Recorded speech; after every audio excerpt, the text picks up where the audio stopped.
Sou formada em jornalismo, publicidade e propaganda. Sou pós-graduada em comunicação, cultura e linguagem. E em 2019 resolvi fazer o mestrado. Procurei o programa de cognição e linguagem e apresentei meu pré-projeto, que eu já pensava em fazer sobre fake news.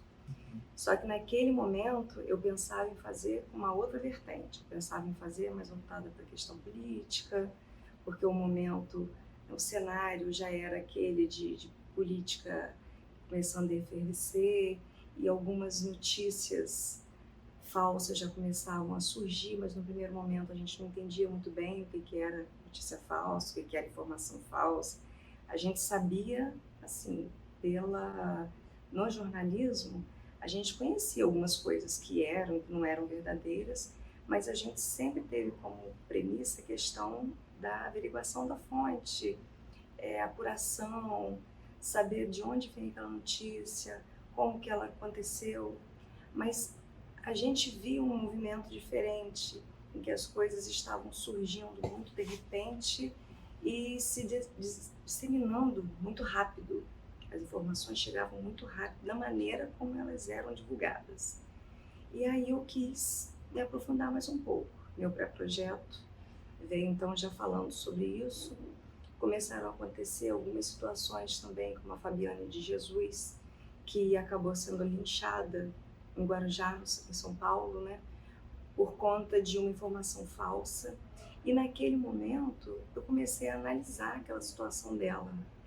E na verdade o que havia acontecido? Teve um retrato falado que foi divulgado e as pessoas acreditavam que aquela pessoa do retrato falado era a Fabiane de Jesus. E por conta disso houve um movimento muito grande e as pessoas queriam fazer justiça com as próprias mãos. E sem ter certeza se era ou não a pessoa que estaria, né, roubando crianças, sequestrando as crianças da região, eles fizeram justiça com as próprias mãos e acabaram tirando a vida daquela mulher, que deixou filhos, marido, uma família. E aquilo mexeu muito comigo na época, porque olha só como é que é a crença das pessoas, elas acreditando naquilo, o que levou aquelas pessoas a fazer aquela crueldade com aquela mulher. E outras questões foram surgindo também, como do Wagner Schwartz, né, que fez aquela performance no Museu de Arte Moderna e que acabou com a vida dele, de certa forma, num período. Ele teve que sair do país porque começaram a chamá-lo de pedófilo. Era um movimento muito forte, muito orquestrado, tudo muito organizado. E aquela situação também o assustou no primeiro momento, porque ele também foi envolvido naquela notícia falsa de que ele era um pedófilo. Havia a performance em que ele aparecia nu, havia uma identificação no local de que havia cenas de nudez e se aproveitaram daquele momento todo, daquela situação toda, e ele foi taxado como pedófilo. E ele conta a história dele, então tudo aquilo foi muito, muito forte, né? E chegou, na época mesmo da minha dissertação, veio a pandemia. Quando eu comecei a escrever, já tinha começado a escrever falando mais de política. E aí, quando eu comecei a escrever, veio a pandemia. Veio a pandemia e eu acabei reconfigurando tudo e mudando para o tema da Covid-19, porque era muita informação e as pessoas estavam muito confusas. Estavam confusas com a doença. Era uma doença nova, era uma doença que mexeu com mexeu com o mundo, né? O mundo parou por conta da pandemia da Covid-19. E aí a gente recebia, principalmente no WhatsApp, a gente recebia muitas informações. Eram informações verdadeiras, informações falsas, as pessoas não sabiam muito bem como lidar com aquilo. E durante a pesquisa a gente chegou à conclusão de que havia informações que eram intencionalmente divulgadas de forma, né, falsa, e havia aquelas também informações diante de todo aquele cenário que aquele grupo da família, que as pessoas queriam ajudar as outras, elas acabavam disseminando informações falsas, muitas vezes sem saber que eram falsas, porque elas achavam que daquela forma elas estariam ajudando outras pessoas. Nós estávamos muito imersos naquele momento no ambiente digital, porque a gente não saía, a gente não tinha mais aquele contato presencial como era antes. Então, o que era feito? A gente ficava o tempo todo com o celular na mão, o tempo todo. Então, quando você está o tempo todo imerso naquele ambiente, o que vem para você de informação, você acaba... E havia uma necessidade muito grande também das pessoas interagirem.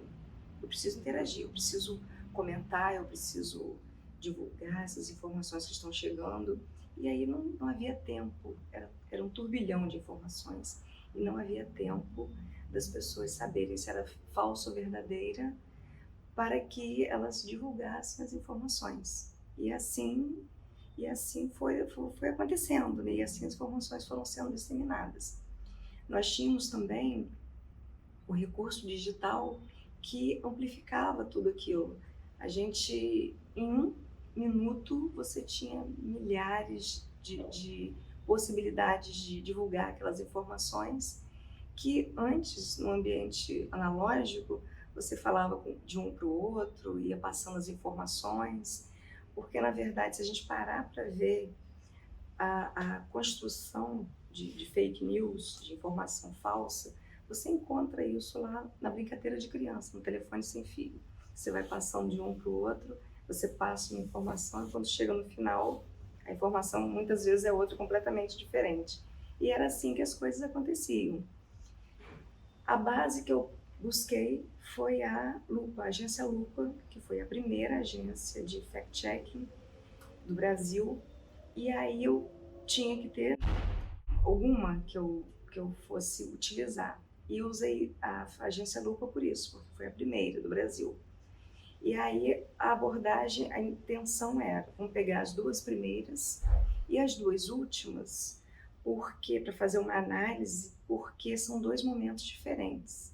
Nas duas primeiras daquele ano, o momento era as informações muitas vezes falsas da prevenção, porque não pode usar álcool.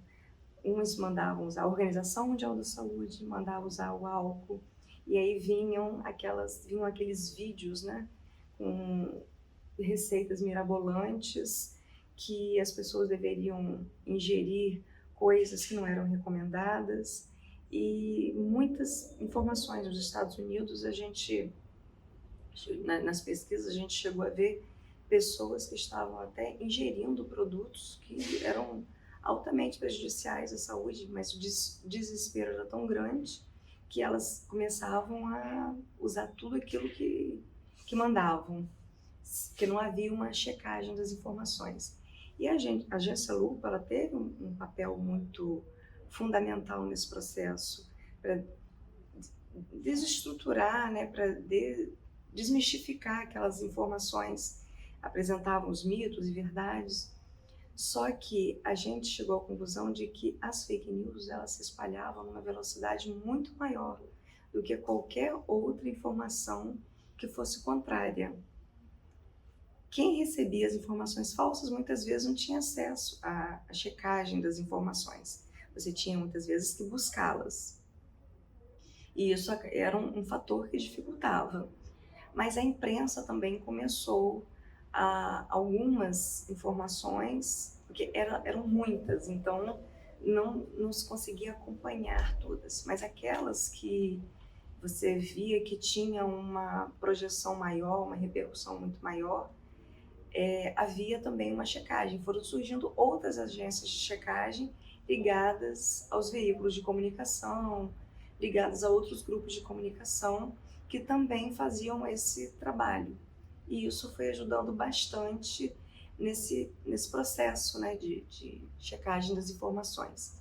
Durante a pesquisa também, a gente fez uma diferenciação, né, de como era antes e como era naquele momento. Lembre-se de ter responsabilidade ao divulgar informações, principalmente nas suas redes sociais. Elas se espalham muito rápido. Cheque antes de divulgar. Inscreva-se no canal.